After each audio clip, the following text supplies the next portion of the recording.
Page 11, Away in a Manger. This is in 3/4 time.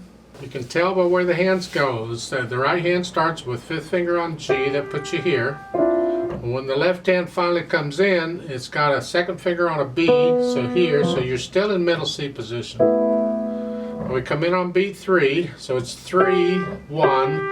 We have dotted rhythms again. 1 and 2 and 3. So the dotted rhythm, the quarter note, this is the measure with the dotted rhythm in it. The quarter note comes on 1, the dot comes on 2, because the quarter note lasts a count, and the 8th note comes on the and of 2, because the dot only gets half a count. So it's 1 and 2 and 3 and. Other than that, it's quarter notes and half notes. I mean, there's more dotted rhythms in here, but it's the same counting. It's here. And all we got to do is add in the phrasing.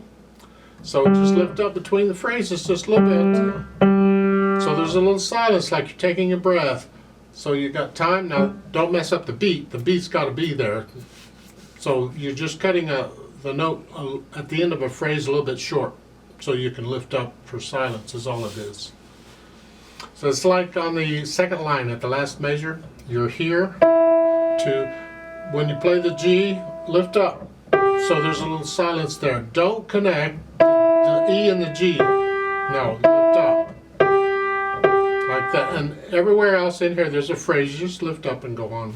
There's a little bit of trickiness going on in the last line. I want to point it out. At the bottom, you're playing both hands at the same time. So you've got to go here and here together. The left hand is a dotted half note. You're going to hold it down for the whole measure. And 2. And then again, the C and the E are together. So connect all that. And 2. And now the 2nd measure is more trickiness, because the left hand's playing a half note on C, but the last note in that measure for the right hand is a C. It's the same note. So the left hand's got to get off that half note a little early. So you can't hold it out a full 2 counts. So you're going to have to cut a little bit short. So the right hand can have it. Because you have to connect the right hand. That has to be all connected. No silence there. So get their left hand out of the way. That's all. It's just, as long as you're aware of these and you can prepare for them, it's okay. Otherwise, it catches you by surprise, and you want to play that note, and you can't play it because it's already down, because the other hand had the note down, and it's all, they fight and they don't get along, and it doesn't work out at all. So you go ahead and learn it. When you can play it without any hesitations or wrong notes, then come back and play it with me, and we'll check to make sure you've got all the right notes and the right rhythms and all that. So put your hands in middle C position. I'm going to give us 2 counts because we come in on beat 3 and we'll play it together slowly. Ready, go. 1 and 2 and 3.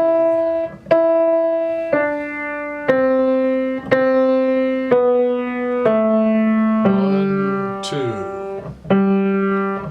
And 2 and 3.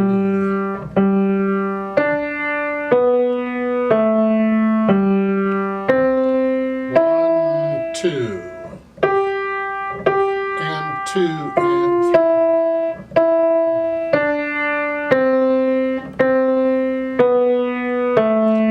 1, 2 and 2.